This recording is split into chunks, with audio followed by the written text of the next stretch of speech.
Shalom, hermanos, ¿cómo están? Bienvenidos. Estamos nuevamente en Hablemos acerca de, gracias a la voluntad de Adonai, tenemos hoy un nuevo tiempo para seguir aprendiendo de la palabra de Elohim, ¿sí? Y restaurar nuestro entendimiento hebreo de las Escrituras, como siempre aprendemos aquí en Hablemos acerca de. Vamos a dar gracias a Jehová por este tiempo y comenzamos con este tema tan importante para nuestra emuná como seguidores, como firmes nosotros en el Adón Yeshua. Gracias, Padre, te damos en el nombre del Adón Yeshua. Danos de tu entendimiento, Padre, y de tu sabiduría en todo lo que tú nos quieras dar para aprender y para poner por obra, Padre. Sigamos siempre, Padre, en tu Torah, en tus mandamientos, en el nombre del Adón Yeshua. Amén y amén. Amén, hermanos. Voy a saludar a los hermanos que están en la transmisión por Facebook. Shalom, hermanos. Shalom, Carolina. Bienvenida, hermana. Shalom, Javier, David. Shalom, Loida. ¿Cómo están, hermanos? Jersibá, Shaul. Shalom. A todos los que están viendo el video por Facebook. Shalom de Yanira. Bienvenida, hermana. Bendiciones. Shalom a los hermanos también que están en el video grabado por el canal de YouTube, Somos el Cuerpo del Mesías, y también por nuestro Facebook, ¿sí? Somos el Cuerpo del Mesías. Hoy tenemos un tema tan significante para nuestra emuná como es la redención del Adón Yeshua. Esta pregunta que en estos tiempos, ¿sí? se ha esparcido, ¿sí? La idea de que el Adón Yeshua murió no en una cruz, sino en una estaca, en un palo o en un madero, ¿sí? Entonces vamos a hacer esta gran pregunta, ¿no? ¿Crucifixión o empalamiento? ¿Sí? Así se le llamaban a estos dos tipos de muertes, ¿sí? De condenas a los que eran castigados, ¿sí? en los antiguos imperios. ¿Sí? Vamos a comprender desde el punto de vista histórico y de las Escrituras, ¿sí? Acerca de esta pregunta, si fue en realidad una crucifixión o si fue en realidad un empalamiento. Vamos a comenzar, antes de responder esta pregunta y entrar de lleno al análisis de todo esto, vamos a buscar en las Escrituras, en el Tanaj, ¿sí? Ya que en el Tanaj hay más de 300, ¿sí? Más de 300 profecías que detallan la venida del Mesías. Imagínense, todo el tiempo se habla del Adón Yeshua en las profecías del Tanaj. Entonces vamos a entrar en dos, ¿sí? De estas profecías, ¿sí? Ya que se destacan el Salmo 22 e Isaías 53 sobre la muerte del Mesías, ¿sí? Que son tan interesantes y tan importantes, ¿sí? Ya que describen de una manera tan viva y de una manera detallada cómo sucedió el sacrificio de nuestro Adón, ¿sí? O sea, hay profecías que se especifican desde su nacimiento, ¿sí? De una virgen como en Betlehem, ¿sí? Belén, también de que él era de la tribu de Yehudá, ¿sí? De que era del linaje del rey David, ¿sí? Que él iba a tener una vida sin pecado, ¿sí? Y que él iba a tener una obra de expiación, de perdón por las iniquidades del pueblo de Israel, ¿sí? Y también, como hemos visto, ¿sí? Que vamos a analizar el Salmo 22 e Isaías 53 acerca de la muerte y la resurrección del Mesías, de Yeshua, ¿sí? Todo esto está documentado en las Escrituras hebreas y es tan hermoso como Elohim, ¿sí? Detalló, ¿sí? Y comunicó, ¿sí? Lo que iba a suceder desde el principio, como dice su palabra, ¿sí? Así que el Salmo 22 es sorprendente, hermanos, ¿sí? Y a mí me sorprende el detalle, ¿sí? De cómo se comunicó, se dio a conocer el sacrificio del Adón Yeshua por David, ¿sí? Hay en el Salmo 22 numerosos elementos, ¿sí? de cómo sucedió esto, ¿sí? Y esto fue 1000 años antes del sacrificio, de cuando sucedió. Por ejemplo, en el Salmo 22, versículo 16, habla de que Yeshua iba a ser traspasado en sus manos y en sus pies. En Salmo 22, 16, vamos a leer. Porque me han rodeado perros, o sea, los gentiles, los romanos, congregación de malvados me ha cercado, han horadado, o sea, traspasado mis manos y mis pies. Esto es impresionante, hermanos. Esto es tan sorprendente, impresionante cómo se describe lo que sucedió. Además, en el versículo 17, en el siguiente versículo, ¿sí? Se menciona de que el Mesías, ¿sí? no iba a tener los huesos quebrados, no iban a ser quebrados sus huesos. ¿Sí? ¿Por qué? Porque esto es muy importante, ya que comúnmente las piernas de la persona que era muerta, ¿sí? se le rompían los huesos de las piernas para que muera más rápidamente, ¿sí? Y así dice en el Salmo 22, 17. Dice, contaré todos mis huesos, ellos me observan, me miran. ¿Sí? Esto es impresionante.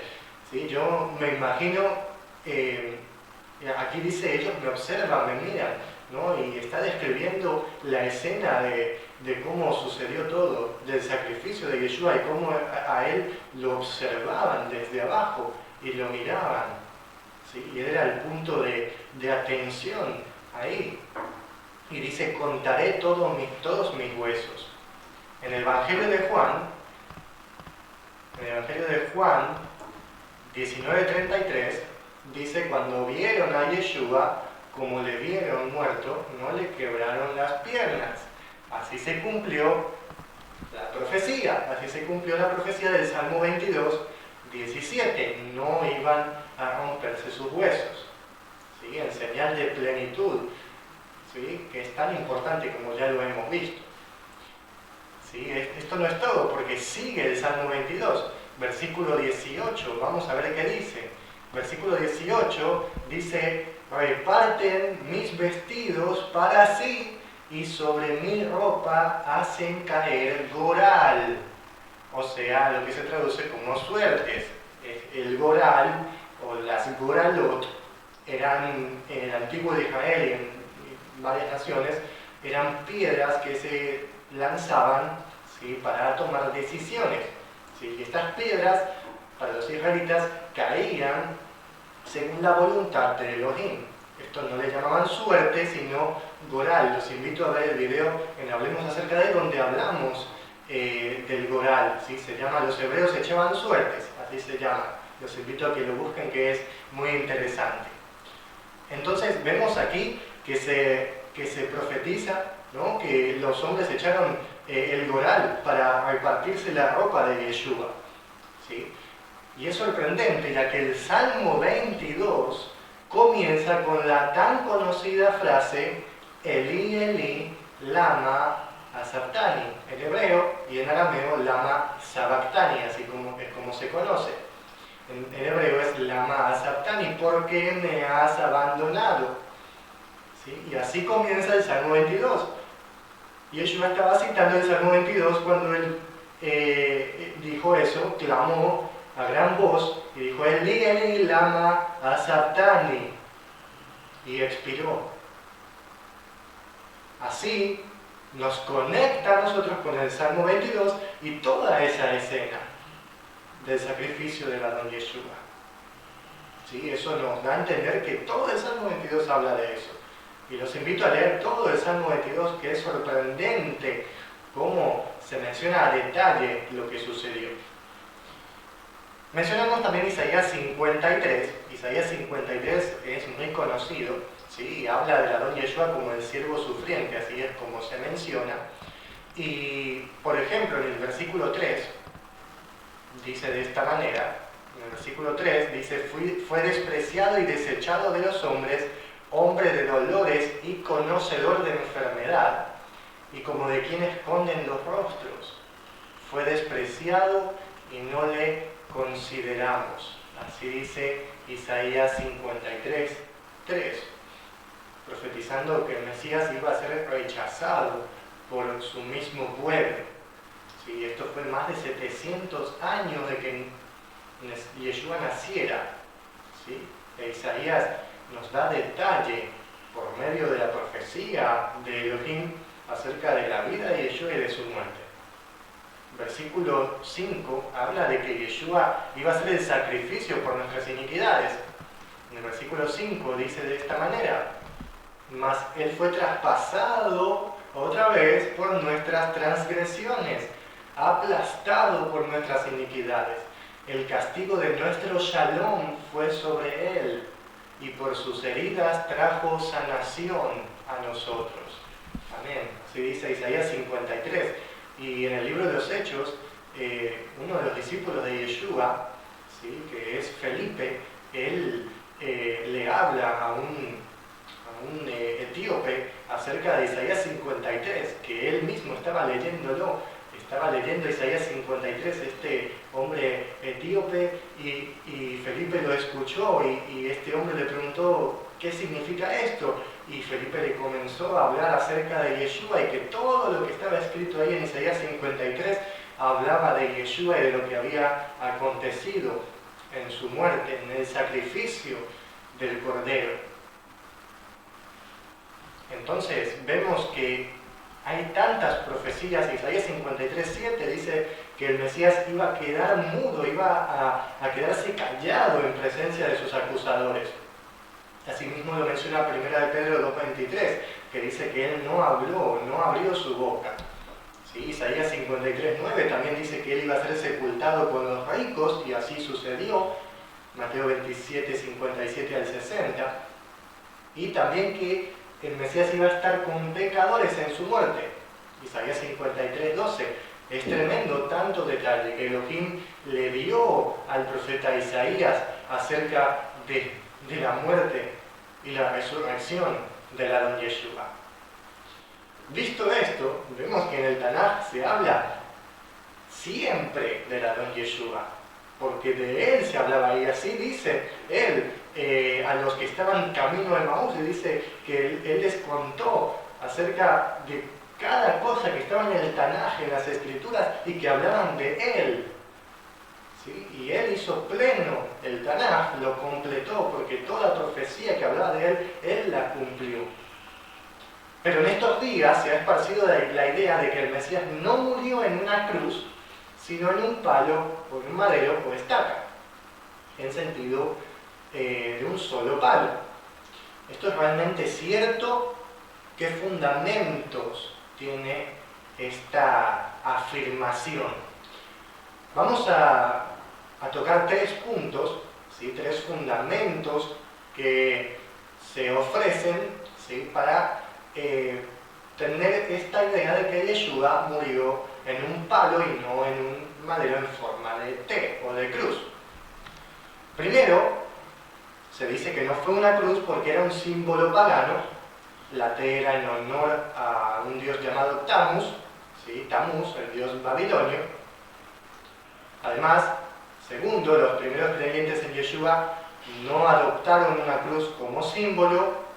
Y tercero, la tercera afirmación es que la palabra griega que se traduce como cruz, que es stauros, que no necesariamente describe el significado de cruz, sino de estaca o palo. ¿Sí? Eso se dice para afirmar de que no murió en una cruz, sino en un palo o en un madero. Veremos si estos puntos son ciertos o no, y si Yeshua de verdad murió en una estaca y no en una cruz. Primero, la primera afirmación fue que no fue en una cruz porque era un símbolo pagano, ¿sí? La T era en honor a Tammuz, un dios babilonio. Esto es cierto, pero ¿qué dice la historia? Es cierto que la T era en honor a Tammuz, ¿sí? Pero ¿qué dice la historia? El Imperio Romano que fue el que estaba en el momento en que Yeshua fue sacrificado, el Imperio Romano adoptó el uso de empalar de los asirios. Los asirios empalaban en sentido de un palo solamente. ¿Sí? Ellos mataban a sus criminales colgándolos de un palo. Pero el Imperio Romano varió esta condena y la adaptó, ¿sí?, con un travesaño, es decir, un palo en horizontal, en la parte superior, ¿sí?, formando así una T, una forma de T. También había varias otras formas, como una forma de Y o una X, ¿sí?, es decir, una cruz. Y ellos no basaban esta forma de condena en el dios Tamuz. Ellos no basaban la forma de T en Tamuz, ¿sí?, sino por su estilo, ¿sí?, porque ellos pensaban que era la mejor forma de condena, ¿sí?, o por lo menos su estilo de hacerlo, ¿sí?, pero no tenía nada que ver con Tamuz, ¿sí? Entonces, esto no nos afirma, ¿sí?, no afirma que Yeshua murió en la estaca. La segunda afirmación es que los primeros creyentes en Yeshua no adoptaron una cruz como símbolo. Esto es cierto, pero porque ellos tenían claro, hermanos, que no debían usar ningún tipo de símbolo o señal, ya que las naciones paganas lo hacían. Ellos guardaban los mandamientos, y en los mandamientos dice ellos, tú no te mezclarás con ellos, porque ellos hacen estas cosas, tú no lo tienes que hacer. Las naciones hacen estas cosas, tienen símbolos, señales de sus dioses, y tú no tienes que tenerlos, no tienes que tener ninguna imagen, así dicen los mandamientos. Entonces, justamente por eso, ellos no tenían ningún tipo de imagen, ni siquiera una cruz. Esto fue adoptado por el cristianismo y la Iglesia Católica, ¿sí? No era adoptado en un inicio por los seguidores de Yeshua. Pero aún así, esto no afirma, ¿sí?, que fue en una estaca, ¿sí?, ya que ellos guardaban los mandamientos y por eso no tenían ningún símbolo de cruz. Ahora, la tercera afirmación fue que la palabra griega que se traduce como cruz, que es stavros, no significa realmente cruz, sino palo o estaca. Esta palabra fue en realidad una traducción del hebreo original, ya que los evangelios fueron escritos en hebreo, ¿sí? Entonces, no nos interesa mucho la palabra griega, sino la palabra hebrea, que se traduce como cruz, ¿sí? Entonces, veamos qué palabra hebrea se utiliza. La palabra hebrea es la que se menciona como selav. Selav, esta es la palabra que se traduce como cruz y significa, según el diccionario, cruz, ¿sí?, crucifixión o ahorcamiento, ¿sí? Estos dos tipos de condena, ya sea por crucifixión o ahorcamiento, ¿sí? Esto significa la palabra selav, que se utiliza para el sacrificio de Yeshua. Ahora, según el contexto, no podemos llegar a la conclusión de que fue un ahorcamiento, porque tenemos el contexto, ¿sí?, tenemos clavos, tenemos una muerte diferente, entonces descartamos totalmente la traducción como ahorcamiento. Se utiliza en otros contextos, pero nos queda la palabra crucifixión. ¿Por qué se traduce como cruz la palabra tzela en hebreo? Bueno, nos va a responder la misma escritura. En Mateo 16:24 se utiliza una manera interesante para describir el método en que los romanos condenaban. Esto no lo podemos ver en la versión griega, pero sí en la versión hebrea de Mateo. La versión hebrea de Mateo dice de esta manera, y esto es totalmente claro y evidente. Entonces dijo Yeshua a sus discípulos: si alguno quiere venir tras de mí, que se desprecie a sí mismo y tome el madero y el travesaño, esto es, se acerque para muerte, o sea, se ofrezca para muerte y venga atrás de mí. Así dice Yeshua, según Mateo Shem Tov 16:24. que tome el madero y el travesaño, que en hebreo se dice Ashti ve'arev, Ashti ve'arev. Si tú buscas en cualquier diccionario el término o la oración, ya que es un término compuesto, Ashti ve'arev, esto significa cualquier cosa en forma de cruz, ¿sí? En sentido tanto de señal o en sentido de hilos, o sea, de hilar en forma de cruz. Parece ser que en la jerga hebrea del primer siglo se utilizaba este término para describir la condena de los romanos, Ashvi ve'arev, que significa cómo se hilaban los hilos, se tejían, ¿sí?, de manera cruzada, ¿sí? Así eso significaba. Entonces Yeshua dice Ashvi ve'arev, es decir, el palo y el travesaño. Tenemos el palo en forma vertical y el travesaño en forma horizontal. Nuevamente en Mateo 27:32 dice lo mismo. Dice, cuando iban saliendo de la ciudad, encontraron a un hombre cuyo nombre era Shimón el Kenaní y lo obligaron a que cargara la cruz. Esto es, el palo y el travesaño. Otra vez, Ashvi ve'arev, en el Mateo de Shem Tov. Así lo dice. ¿Sí? La idea de la cruz, es decir, el palo y el travesaño, era correcta. ¿Sí? En realidad, el modo de condena de los romanos, que era, por cierto, era la condena mayor, ¿sí?, del imperio, era el tipo de muerte más cruel, ¿sí?, y despiadado de esa época, ¿sí?, ya que, como lo podemos ver en la muerte de nuestro Adón Yeshua, esto era a vista y paciencia de todos, y el imperio romano básicamente ponía a exposición al que se estaba condenando, y este moría de manera lenta, sin una muerte totalmente despiadada, horrible. Entonces esta era la peor muerte en que se podía morir en ese tiempo, ¿sí? Entonces los romanos lo hacían de esta manera, y así lo podemos encontrar en cualquier libro histórico.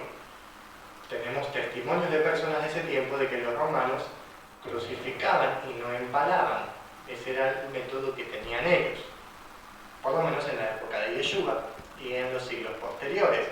Tenemos en Juan 20:25 que dice de esta manera: le dijeron pues los otros discípulos, al Señor hemos visto. Él les dijo, o sea Tomás, si no viere en sus manos la señal de los clavos, en plural, de los clavos de las manos, y metiere mi dedo en el lugar de los clavos, y metiere mi mano en su costado, no creeré.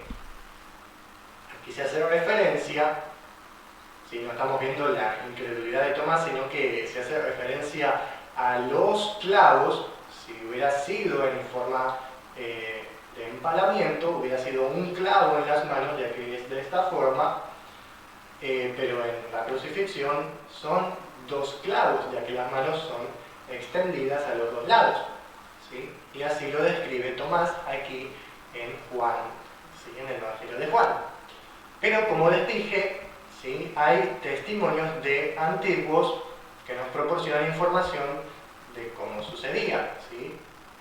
Tenemos a Plauto, del 254 al 184 antes del Mesías, dice: preveo que estáis condenando a morir fuera de las puertas en esa posición, con las manos extendidas y clavadas al patíbulo, o sea, con las manos extendidas en el símbolo de T, de cruz. Dionisio de Halicarnaso dice: los hombres a quienes se les ordena llevar al esclavo a su castigo, habiendo extendido sus manos, le atan un pedazo de madera extendido por su pecho y hombros hasta sus muñecas, siguiéndolo o desgarrando su desnudo cuerpo por los latigazos. Vemos aquí que se describe que a la persona se la obligaba a llevar un pedazo de madera extendido por su pecho y hombros hasta sus muñecas, en sentido, ¿sí?, de travesaño. Este mismo palo luego se unía a un palo que estaba clavado en el suelo y se formaba la cruz. Eso mismo sucedió con el Adón Yeshua. Entonces, según la historia, según las escrituras, según el Evangelio de Mateo de Shem Tov, no fue una estaca, sino que fue una cruz. Esto no quiere decir, ¿sí?, que la cruz es un sentido de adoración, ¿sí?, como se le usa en el cristianismo, sino que fue el método que se utilizó. En realidad, a nosotros no nos debe de importar de qué manera murió el Adón Yeshua, eso no es el punto importante, sino por qué. ¿Sí? Ese es el punto importante de las Escrituras. ¿Sí? Ya hemos visto la parte histórica, hemos afirmado cómo sucedió, pero esto no es lo más importante. ¿Sí? Es bueno saberlo para tener conocimiento, pero, hermanos, en realidad no importa de qué manera murió, sino el acto que llegó ahí. ¿Sí? La redención del Adón Yeshua, eso es lo que sucedió en ese momento. Elí, Elí, lama sabachthani, dijo el Adón Yeshua y expiró. Ahí se cumplió, ¿sí?, todo lo que era escrito acerca del sacrificio del Adón Yeshua. Él se posicionó como sumo sacerdote según el orden de los cielos, llamado de Malquitzedek, del Rey de Justicia, que es el Adón Yeshua, quedando sin ninguna posición el servicio levítico, ¿sí?, que era un sacerdocio copia de lo celestial. El sumo sacerdote le cedió el poder a Adón Yeshua, que fue el sumo sacerdote en ese momento, y a su vez el sacrificio del cordero de expiación, como lo era en Yom Kippurim. Todo esto se cumplió según la Torá en el sacrificio del Adón Yeshua, y él hizo expiación una vez y para siempre, como lo dicen las Escrituras, y no hay necesidad de cada año el sumo sacerdote acercarse en el día de Yom Kippurim a hacer expiación, porque el Adón Yeshua lo hizo en ese momento y con su sangre, que es mayor que la de los corderos y cabritos y becerros, con su sangre lo hizo por nosotros, para que no tengamos la maldición de la desobediencia de la Torá. Este es el plan de redención de Elohim desde el principio, hermanos. Redimir al hombre de su pecado, de su caída. Así dijo Elohim a Adán, que la simiente de la mujer iba a pisar la cabeza de la simiente de la serpiente. Esto se profetizó por el mismo Jehová, diciendo que el Mesías iba a resucitar de entre los muertos pisoteando a la serpiente, que es la muerte. Rescatar al hombre de esto. Nosotros llevamos sobre nosotros la deuda de la Torá, de la desobediencia de la Torá, que está escrita en Deuteronomio, en las maldiciones, están descritas ahí en Deuteronomio. Si tú no guardas la Torá, tendrás esta maldición. Estábamos bajo esas maldiciones porque la maldición seguía en pie.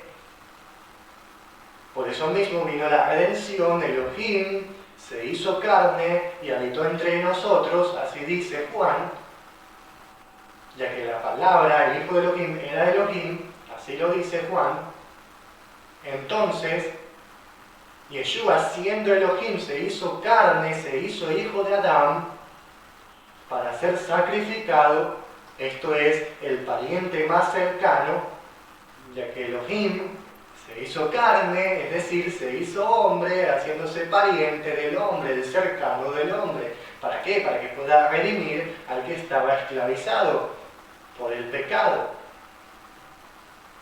Ya que Elohim le dice a Caín que no se deje esclavizar por el pecado, sino que él se enseñoree del pecado, pero no le hizo caso, y el hombre fue esclavizado por el pecado, que está al acecho día y noche.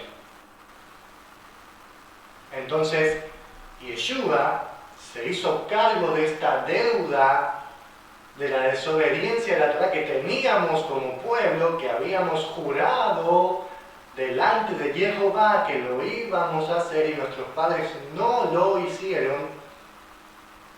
Pero nosotros vivimos en el tiempo de la redención, en el cual el Adón Yeshua ya fue sacrificado, él ya se sacrificó, ya se hizo ofrenda a Elohim por los pecados. La deuda fue pagada, esto es la muerte, y él se levantó de entre los muertos y así tornó nuestra maldición en bendición. Por eso, para los que estamos en el Adón Yeshua y guardamos sus mandamientos, estamos en bendición y no en maldición. La palabra maldición en hebreo da el sentido de desprecio e insignificancia. Es la palabra kalá. Viene del verbo kal, que significa sencillo, fácil, despreciable e insignificante. Es decir, Elohim desprecia al que lo desprecia, porque el que maldice a Elohim, Elohim lo maldice. Nosotros, al desobedecer la Torah, hicimos insignificante la Torah, por ende estamos bajo la insignificancia de Elohim. Pero como nosotros fuimos rescatados y como el pariente más cercano pagaba la deuda por su hermano, que había caído en esclavitud, así lo dice la Torah, el único que podía hacerlo era el pariente más cercano, el Goel, el Redentor. Entonces nosotros ya no estamos bajo la maldición, sino en la bendición de la Torah. ¿Qué es la bendición? La palabra bendición, brajá en hebreo, se refiere al acto de arrodillarse, de la palabra berech, rodilla. Pero no se arrodilla el que es bendecido, sino que el que bendice. En el antiguo Israel, el que bendecía se arrodillaba, en señal de favor. Cuando estamos en la bendición, significa que Elohim se inclina a nosotros desde su trono en favor. Así es. Porque si estamos bajo la maldición, Elohim nos mira de lejos. Pero si estamos en la bendición, Elohim nos mira de cerca. ¿Por qué? Porque nosotros lo bendecimos, porque nosotros nos inclinamos delante de Él. En que esto es de ambas partes. Primero de nosotros y luego Elohim recibe nuestra postración y bendice con la lluvia y nos da alimento, nos da de su palabra en bendición. Todo esto es lo que el Adón Yeshua hizo en ese tiempo y que sigue hasta el día de hoy, y todavía hay tiempo para recibirlo. Así que vamos a darle gracias a Elohim porque Él nos dio la oportunidad de ser llamados hijos de Elohim y lo recibimos y no lo rechazamos. Gracias, Padre, te damos porque nos diste la Yeshua, la salvación en Yeshua HaMashiach. Gracias, Padre, porque te diste a ti mismo pagando la deuda, porque eras el único que podía hacerlo.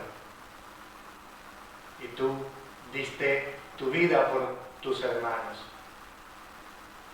Te damos gracias porque lo podemos conocer, lo podemos saber y lo podemos creer para hacer, para actuar y para ya no caer en la deuda, ya que una vez que tú nos libraste de la deuda, sería tonto, torpe, necio de nosotros volver a caer en la deuda de la desobediencia.